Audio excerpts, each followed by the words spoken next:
जहां एक तरफ मोदी जी इतने लोकप्रिय नेता हैं, ग्लोबल लीडर्स के संग भी उनका इतना अच्छा तालमेल है, ऑपोजिशन लीडर्स जैसे कि राहुल गांधी, ममता बनर्जी, ये लोग उनको तमाम तरीके से गाली देते रहते हैं, जलील करते रहते हैं।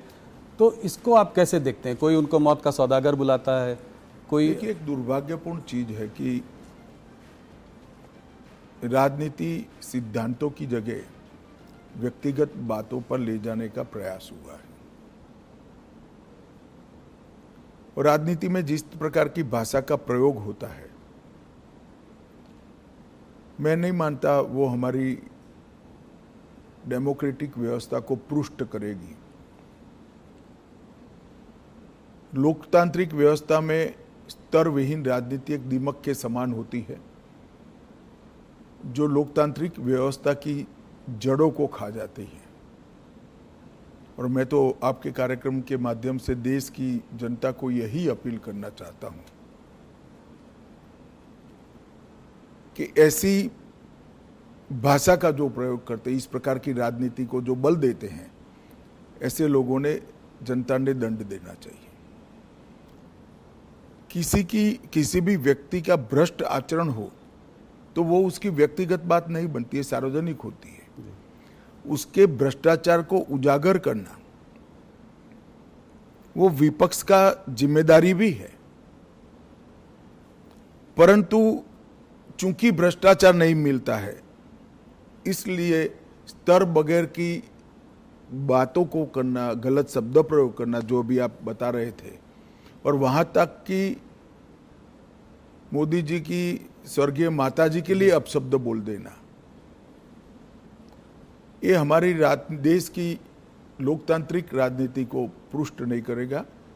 और मैं देश की जनता को जरूर कहना चाहूंगा कि ऐसे लोगों को दंडित करना चाहिए चुनाव के माध्यम से।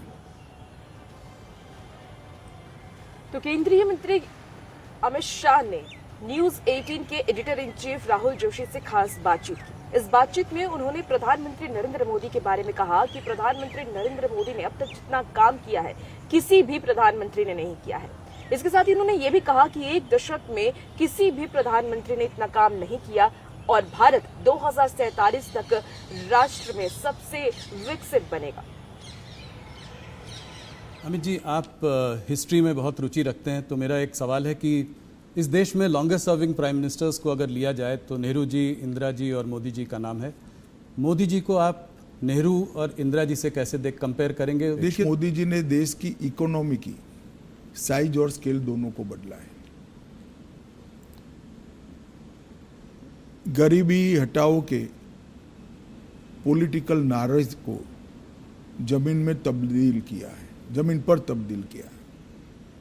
25 करोड़ लोग इस देश के गरीबी रेखा से बाहर आ जाए, वो बहुत बड़ी बात है। 60 करोड़ लोगों के जीवन में घर देना, शौचालय देना, घर में गैस का सिलेंडर देना, घर में बिजली देना, 5 किलो अनाज प्रति व्यक्ति प्रति माह मुफ्त देना, 5 लाख तक का इलाज करा कर देना, घर में शुद्ध पीने का पानी पहुंचाना।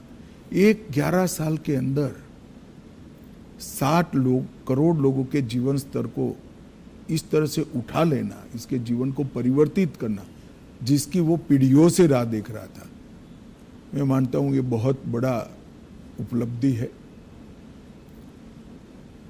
देश की सेनाओं को आधुनिक करना, देश को सुरक्षित बनाना, मेक इन इंडिया का स्वप्न साकार करना और देश के अर्थतंत्र को 11वें नंबर से 4थे नंबर पर पहुंचा देना और 2047 में महान भारत की रचना का संकल्प सिर्फ नेतृत्व का नहीं, 140 करोड़ लोगों का विश्वास जगाना कि 2047 में भारत महान होगा, दुनिया में सर्वोच्च स्थान पर होना, ये अपने आप में बहुत बड़े अचीवमेंट है।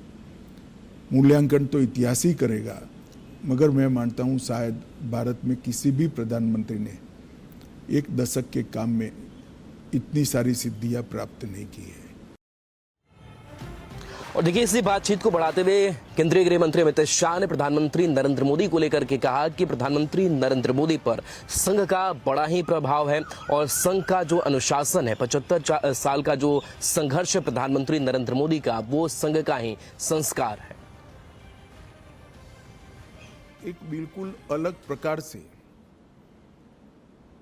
संघ के काम को मैंने उनसे सुना और कार्यक्रम में किस उद्देश्य से जाना चाहिए इसके बारे में भी युवाओं के लिए एक सटीक टिप्स भी थी और एक प्रकार से लंबे समय के लिए मार्गदर्शन भी था।